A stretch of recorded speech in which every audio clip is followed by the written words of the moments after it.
I'm Grace Mitchell, 34 years old, and I've lived most of my life in the shadows of someone else's definition of success.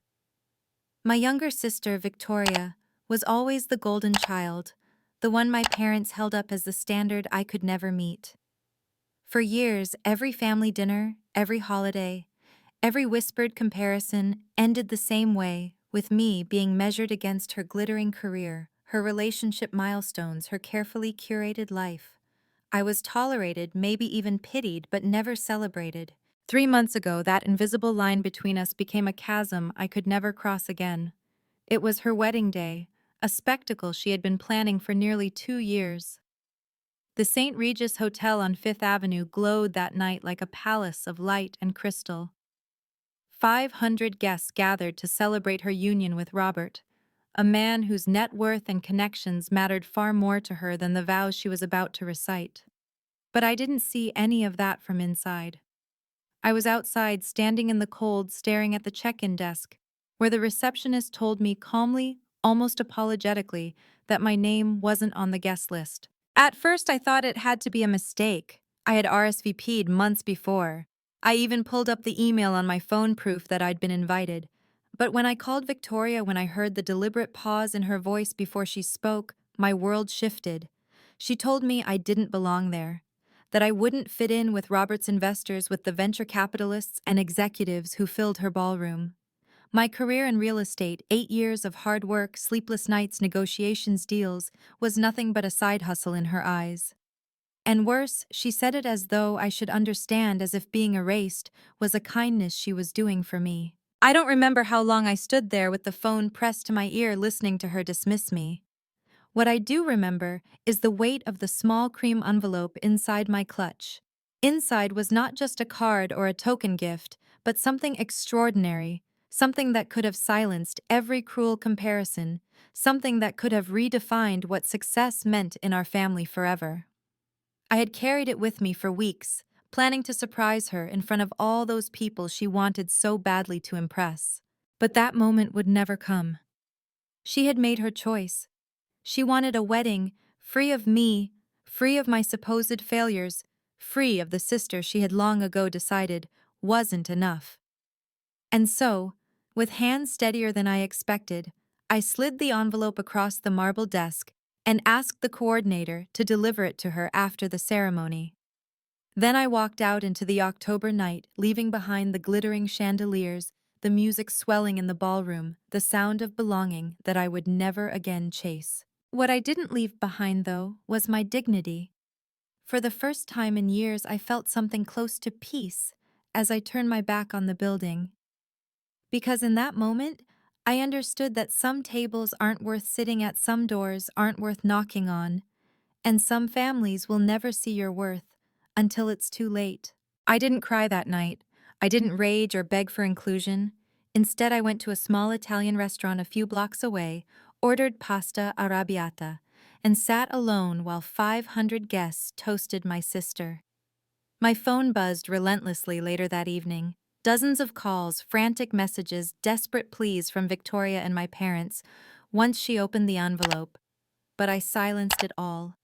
Because the truth was simple, she had erased me, and I was done fighting to be written back into her story. What happened after that envelope reached her hands? That's where the story really begins. Because the gift inside wasn't just money or even something that could be neatly wrapped in a bow. It was the truth of who I had become, the life I had built in silence, the power I had kept hidden because I knew they would never believe it until it stared them in the face. And when it did, everything they thought they knew about me, everything they thought they knew about success, collapsed in an instant. That night, Victoria thought she had humiliated me, stripped me of my place in her perfect narrative. Instead, she exposed herself. Because family betrayal doesn't always come in shouts or slammed doors. Sometimes it comes in a guest list, in an erased name, in the cold realization that your sister no longer sees you as family. But betrayal cuts both ways, and my quiet revenge was already set in motion. The morning after the wedding, my phone was still buzzing with unanswered messages. Victoria had called 11 times. My mother had left 6 voicemails, each one angrier than the last. My father had sent a single sharp text. What have you done? I sat at my kitchen table with a cup of black coffee and listened to the city wake up outside my window. For once, I didn't feel like I owed them a response. They had built their world around appearances, around Victoria's shining perfection, and they had carved me out of it piece by piece. They wanted me invisible, and so I became invisible until the envelope. Inside it, I had left the deed, the house, the $2.8 million home that I had purchased quietly, years of work poured into every brick, every square foot. My greatest investment, the one I had protected fiercely, the one I had bought not only for myself, but as proof that I could build something lasting without their handouts or approval. I had been planning to gift it to Victoria as a wedding present. Not because she deserved it, she didn't, but because it would have been a gesture, a final attempt to bridge the chasm between us. A way to say, I may not sparkle the way you do, but I can give too. But she made her choice. She chose humiliation over kinship, pride over love. And so I gave her the house anyway, but not the way she expected. When she opened that envelope in front of her guests, she must have thought she had won. A house handed to her on a silver platter. But what she didn't realize, not in that moment of champagne-soaked celebration, was that the deed wasn't a gift. It was a transaction already set in motion. Weeks before the wedding, I had transferred ownership not to her, but to a trust connected to Robert's company. It was legal, airtight binding. The fine print made it clear the property would become a shared asset tied not to her name, but to her marriage. And the conditions in that trust, ruthless. If the marriage faltered, if Robert pulled his stake, the house would slip through her fingers like water. It wasn't revenge I had planned, not at first. But after being erased from her guest list, after hearing her voice dismiss me as nothing more than an embarrassment, I let fate do the work. She would have her grand house, her trophy, but it would never truly be hers. By Monday morning, the whispers had already begun. Robert's family, sharp-eyed and calculating, had reviewed the documents. They realized what Victoria had failed to notice in her triumph. The house she boasted about wasn't secured by her name. It was tied up in clauses that made her ownership conditional, fragile. And Robert, ever the businessman, saw opportunity. My parents called me again that night, desperation dripping from every word. "Fix this," my mother demanded. "Your sister is humiliated. People are talking." My father's voice broke through in the background. "You've made a fool of this family." I sat on my sofa, the city lights flickering outside, and for once I didn't shrink. I didn't apologize. I simply said, "She erased me first," and then I hung up. What followed was inevitable. Within weeks, the cracks in Victoria's marriage widened. Robert began pulling back, citing financial misalignment. His investors questioned her judgment, whispering about how she hadn't even read the fine print on her own wedding gift. The house, once her badge of triumph, became a symbol of her downfall. And every headline, every whisper in their circle carried my silent fingerprints. I didn't need to gloat, I didn't need to scream. All I had to do was stand still and let the truth unravel around them. By the end of the second month, the calls from my parents had changed in tone. Gone was the fire of their outrage, replaced by the brittle sound of desperation. My mother left me long, rambling voicemails about how family needs to stick together, her voice cracking as though she were the victim. My father sent clipped texts. "Come to dinner. We need to talk." But I didn't go. I didn't answer. I had sat at their table too many times, listening to how I wasn't enough, watching Victoria be served first, while I was served last, if at all. Victoria herself finally broke the silence one gray Tuesday afternoon. She showed up at my office unannounced, her once flawless hair disheveled, her designer coat buttoned crooked.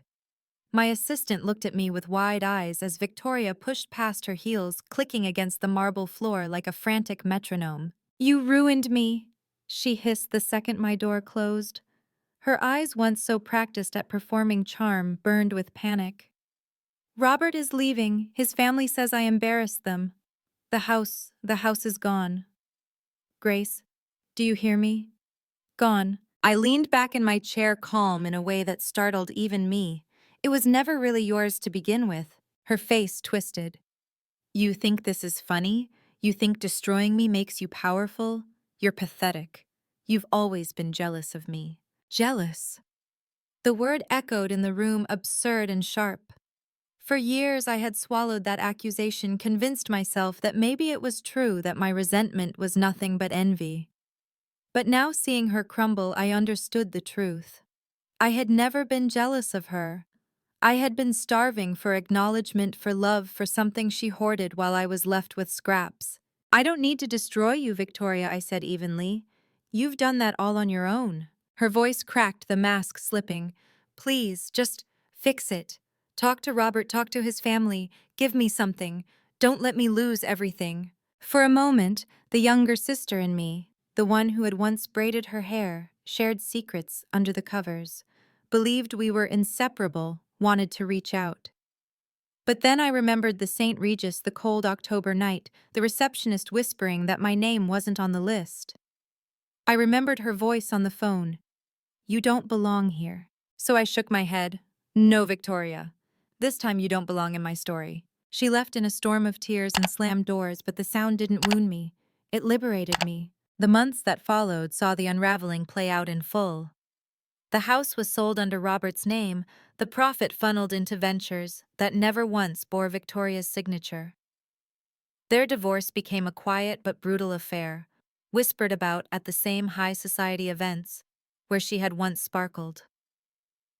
And my parents, they shrank into the background, humiliated, avoiding questions they couldn't answer. And me, I thrived. The deals I closed in those months built the foundation of a reputation no one could erase. My name, the one my sister had cut from her guest list, was now printed in trade magazines, whispered in boardrooms, invited into conversations where real power lived. But the sweetest victory wasn't in headlines or contracts. It was in the stillness of knowing I no longer needed their validation. I had built something they could never touch. One night, as I sat in the quiet of my apartment, I thought of my grandmother, who had always told me grace people can't erase what they didn't write. Victoria had tried to erase me, my parents had tried to shrink me, but my story was mine alone. And at last, I was living it. Spring arrived quietly, with the kind of warmth that seeps into your skin and makes you believe in renewal. By then, Victoria's fall from grace was complete. The woman who had once graced society columns with her glittering smile and lavish soirees was now a cautionary tale whispered about in hushed tones. She had moved back into my parents' house, her $2.8 million dream home gone, her marriage dissolved, her reputation in tatters. My parents tried to spin the story, of course. They told neighbors and old friends that Robert had tricked her, that his family had schemed against their precious daughter. But the truth seeped through the cracks, as it always does. People knew. And worse for them, people pitied me no longer, they admired me.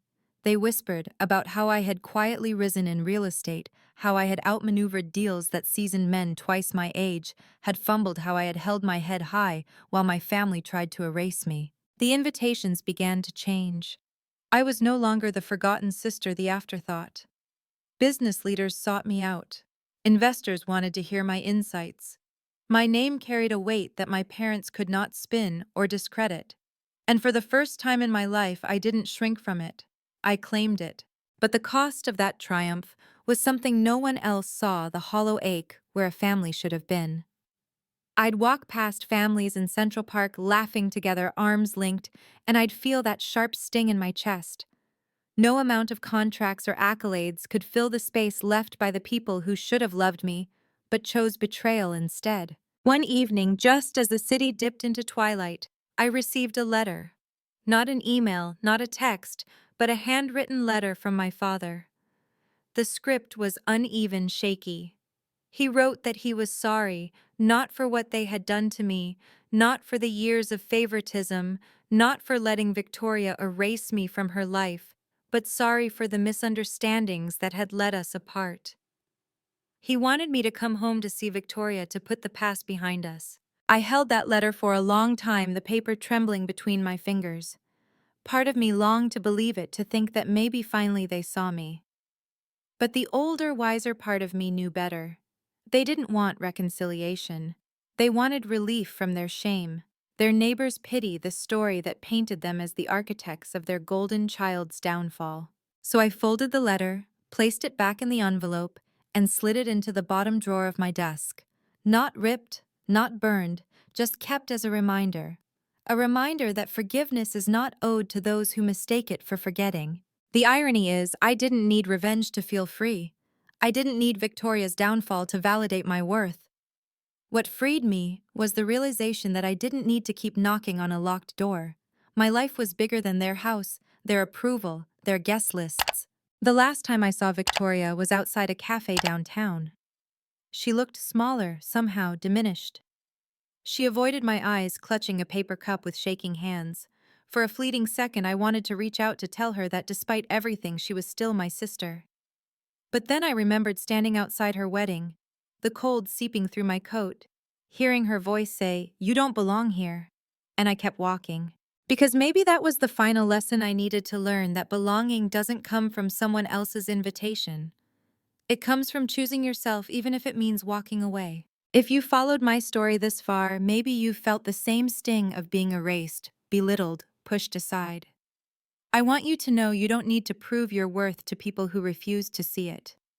Sometimes the sweetest justice isn't in tearing others down, it's in rising so high they can no longer reach you. So here I am, still standing still, building, still choosing myself every single day.